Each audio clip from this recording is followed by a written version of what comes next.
So hello everyone, आप सभी का स्वागत है आपके YouTube channel flying shot and zone में। आज हम एक वैकेंसी की बात करेंगे जो वैकेंसी निकली है स्टेनोग्राफर लाइन से लेकर एक आपके असिस्टेंट पोस्ट यानी जूनियर सेक्रेटरीट असिस्टेंट या आप एलडीसी कह लीजिए या जूनियर असिस्टेंट कह लीजिए। ठीक है, तो पीजीडीएवी कॉलेज इवनिंग। सबसे पहले मैं आपको ये बता दूं कि पीजीडीएवी की आपको ऑफिशियल साइट पे नहीं जाकर बल्कि पीजीडीएवी इवनिंग कॉलेज में जाना है तो आपको ये आसानी से मिलेगा।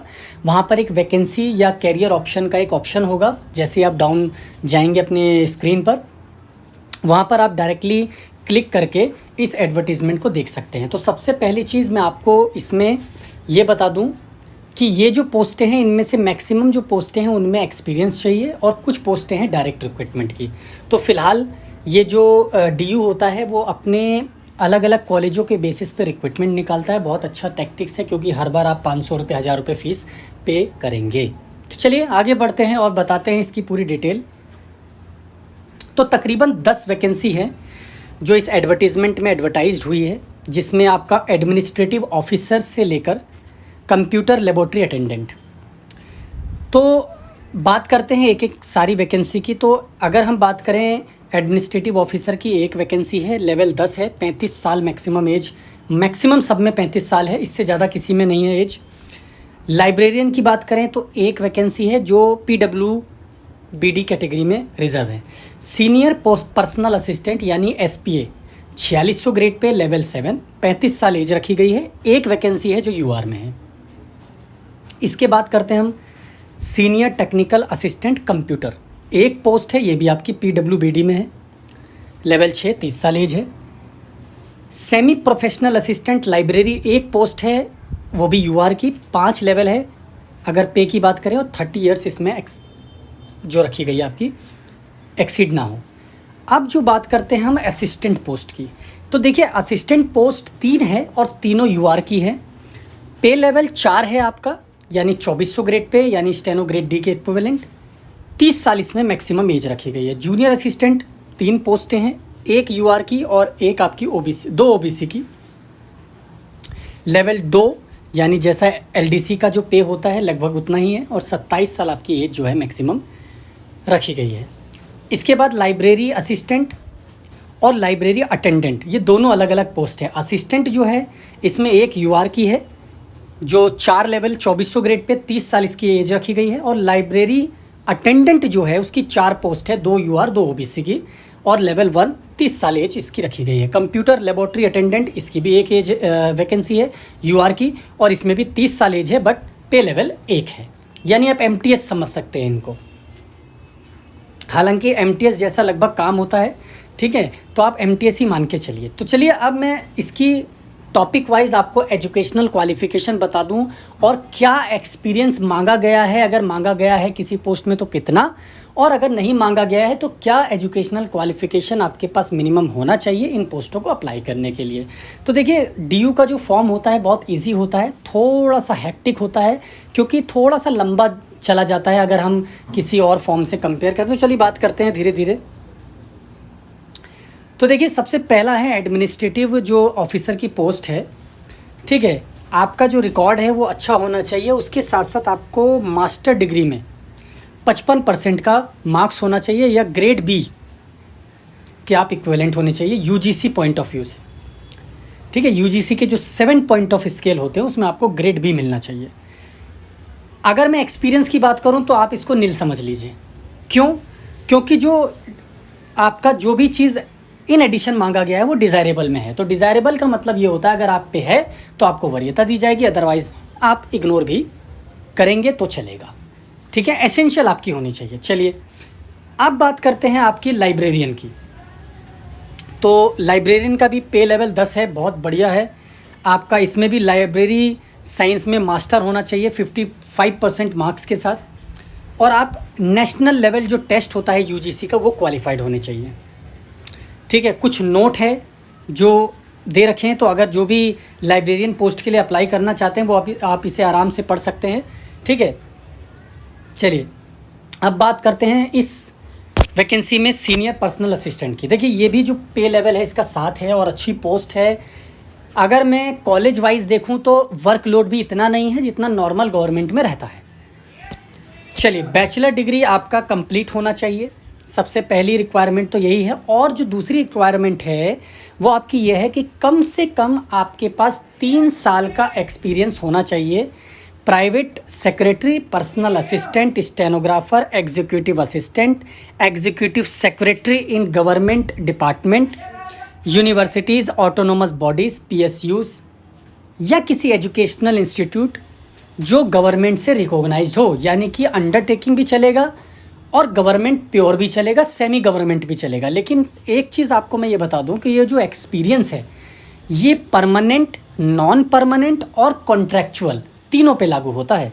अगर आप परमानेंट भी हैं तो आप अप्लाई कर सकते हैं, कोई इशू नहीं है, आपको एनओसी देनी होगी, ठीक है। अगर आप नॉन परमानेंट भी हैं और कॉन्ट्रैक्चुअल हैं या किसी टाइम पीरियड के लिए आपको रखा गया है तो भी अगर आपके पास एक्सपीरियंस है 3 साल का, आप इस पोस्ट के लिए एलिजिबल हैं, ठीक है। यहाँ पर कोई ऐसी चीज़ मेंशन नहीं है कि आप गवर्नमेंट से ही होने चाहिए। हाँ, आपका डिपार्टमेंट गवर्नमेंट रिकॉग्नाइज्ड होना चाहिए। स्किल टेस्ट की बात करें तो 10 मिनट्स की आपकी डिक्टेशन होगी, 100 वर्ड्स पर मिनट जो है आपकी टाइपिंग ली जाएगी और आपका जो ट्रांसक्रिप्शन टाइम है वो 40 मिनट जैसा एसएससी ग्रेड सी में दिया जाता है। इंग्लिश की अगर आप देते हैं तो 40 मिनट, अगर आप हिंदी में देते हैं तो 55 मिनट्स आपको ट्रांसक्रिप्शन के दिए जाएंगे। इसके साथ साथ आपका कंप्यूटर प्रोफिशिएंसी टेस्ट भी होगा जिसमें आपकी typing skill, word processing, spreadsheet, internet, email, आपकी क्या नॉलेज है उसका भी टेस्ट लिया जाएगा। तो चलिए सबसे पहले अब बात करते हैं आपकी डिज़ायरेबिलिटी। तो डिज़ायरेबिलिटी अगर हो तो भी है, नहीं है तो भी है, आपका दोनों चल सकता है, ठीक है। अब इसके बाद बात करते हैं टेक्निकल असिस्टेंट सीनियर कंप्यूटर की। तो आपका बीई बीटेक कंप्यूटर साइंस में है तो चलेगा, एमएससी है, ठीक है, और कंप्यूटर साइंस में या एमसीए है with 1 year experience same field में तो भी आपका चलेगा, ठीक है। अब आप बात करते हैं सेमी प्रोफेशनल असिस्टेंट। तो सेमी प्रोफेशनल असिस्टेंट के लिए ग्रेजुएट आप किसी भी डिसिप्लिन से हो आपका चलेगा, ठीक है। बैचलर लाइब्रेरी साइंस या बीएलआई, ठीक है, आपका कंप्लीट होना चाहिए। और इसके साथ साथ कंप्यूटर एप्लीकेशन जो है आपका ग्रेजुएट लेवल तक अगर हो तो भी चलेगा, पीजी लेवल तक हो तो भी चलेगा, या 6 मंथ का कोई भी कंप्यूटर कोर्स है आपका तो वो भी चलेगा, ठीक है। चलिए अब बात करते हैं आपकी असिस्टेंट पोस्ट की।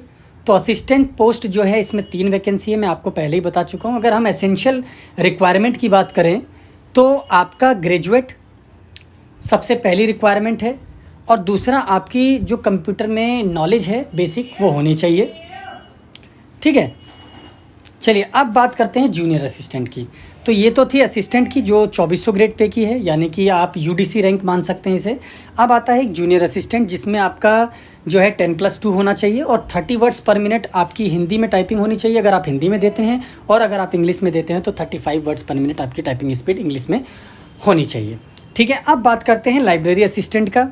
तो सबसे पहली इंपॉर्टेंट रिक्वायरमेंट तो यही है, आपका जो सीनियर सेकेंडरी है वो पास होना चाहिए, आपके पास सर्टिफिकेट, इवन सर्टिफिकेट ज़रूर होना चाहिए लाइब्रेरी साइंस या लाइब्रेरी इंफॉर्मेशन साइंस का, ठीक है, किसी भी रिकॉग्नाइज्ड इंस्टीट्यूशन से, ठीक है। उसके साथ साथ आपके पास एक बेसिक कंप्यूटर का जो कोर्स होता है, बेसिक कंप्यूटर का कोर्स, ठीक है, साइंस में या वर्ड प्रोसेसिंग में वो आपके पास, कंप्यूटर साइंस में वो आपके पास होना चाहिए। चलिए इसके बाद बात करते हैं 9वीं पोस्ट जिसमें लाइब्रेरी अटेंडेंट है, ठीक है। तो लाइब्रेरी अटेंडेंट एज एमटीएस आप मान सकते हैं लाइब्रेरी में।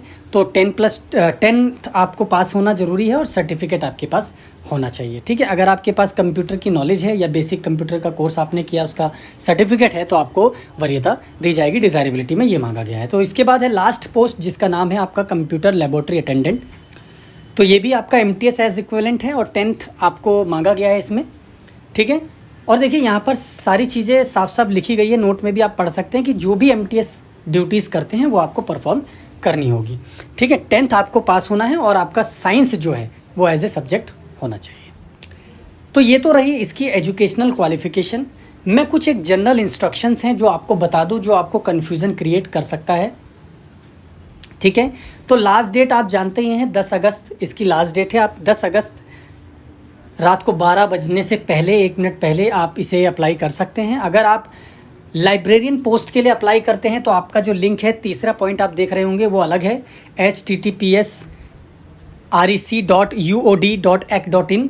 और अगर आप लाइब्रेरियन पोस्ट के अलावा किसी नॉन टीचिंग पोस्ट में देते हैं तो आपका जो साइट है अप्लाई करने का, dunt.uod.ac.in, आपको इसमें अप्लाई करना है। इस पीडीएफ का लिंक मैं आपको डिस्क्रिप्शन पे दे दूंगा, आप वहाँ से डाउनलोड कर लीजिएगा और आपको ये जो लिंक है वो डायरेक्टली यहाँ से मिल जाएगा।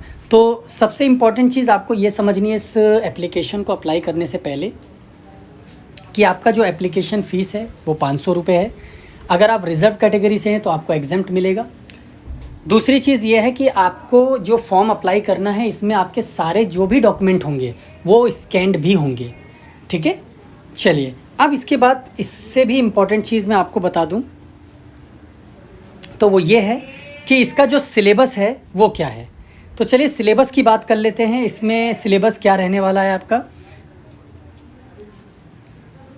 तो मैं सबसे पहले सिलेबस आपको सीनियर पर्सनल असिस्टेंट पोस्ट के लिए बता देता हूँ, ठीक है। तो सीनियर पर्सनल असिस्टेंट का जो पेपर है वो आपका, इसमें पहला जो पेपर होगा आपका एमसीक्यू टाइप का होगा, 2 आवर्स का, 300 मार्क्स का होगा और 150 क्वेश्चन होंगे। इसके बाद आपका जो पेपर 2 होगा वो डिस्क्रिप्टिव टाइप का होगा, 3 घंटे का, ये 200 मार्क्स के होंगे।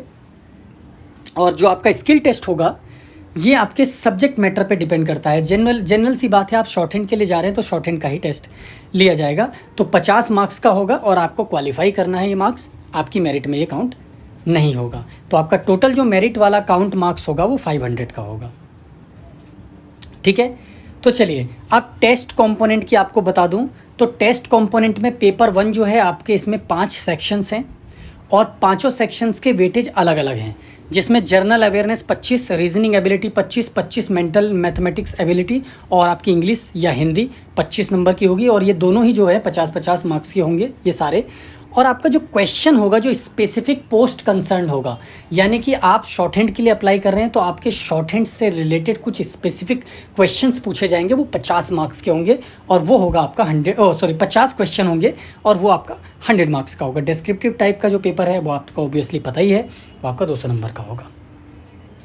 सिलेबस आप देख लीजिएगा क्योंकि वीडियो बहुत बड़ी हो जाएगी आप, ठीक है। तो चलिए अब इसके बाद हम बात करते हैं अपने असिस्टेंट पोस्ट की और आपके जूनियर असिस्टेंट पोस्ट की, ठीक है। तो चलिए, ये है असिस्टेंट पोस्ट का जो पेपर है वो किस तरीके से होगा। इसमें भी पेपर 2 होंगे आपके। पहला एमसीक्यू टाइप आपका 150 क्वेश्चन 300 नंबर के और 150 नंबर का ही पेपर आपका डिस्क्रिप्टिव होगा जो पेपर 2 होगा। 450 का आपका टोटल इसका पेपर लिया जाएगा। ये असिस्टेंट पोस्ट के लिए है, ठीक है। तो आपका जो टेस्ट पेपर 1 होगा इसमें 4 सेक्शंस होंगे। इसमें 30 मार्क्स की 30 क्वेश्चन आपके जनरल अवेयरनेस 60 मार्क्स के, 40 ईच रीजनिंग, मैथमेटिक एबिलिटी और इंग्लिश लैंग्वेज, ये 80 का, वानी कि 300 नंबर का ये पेपर होगा। डिस्क्रिप्टिव आपका 150 का होगा। सिलेबस आप देख लीजिएगा, इस पीडीएफ में आपको मिल जाएगा। चलिए इसके बाद बात करते हैं जूनियर असिस्टेंट की।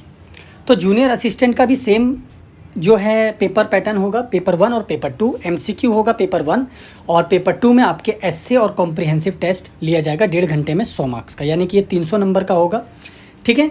तो इसका जो सेक्शंस हैं वो भी 4 होंगे और इनमें जो चारों सेक्शन होंगे वो इक्विवेलेंट होंगे, यानी 50-50 नंबर के क्वेश्चंस होंगे और 50 मार्क्स ही हर क्वेश्चन के लिए, मतलब हर सेक्शन में 50 मार्क्स का ही टोटल आपका क्वेश्चन पेपर भी होगा, ठीक है। चलिए इसके बाद आपका जो है सेकंड पेपर के बाद आपकी टाइपिंग टेस्ट कराई जाएगी, हिंदी और इंग्लिश जो भी आप चूज़ करते हैं उसमें, ठीक है। सो गाइज़, अगर ये वीडियो इन्फॉर्मेशन आपको अच्छी लगी हो लाइक और शेयर ज़रूर कर देना। अगर आप चैनल पे नए हैं तो चैनल को सब्सक्राइब ज़रूर कर लें। Thank you so much.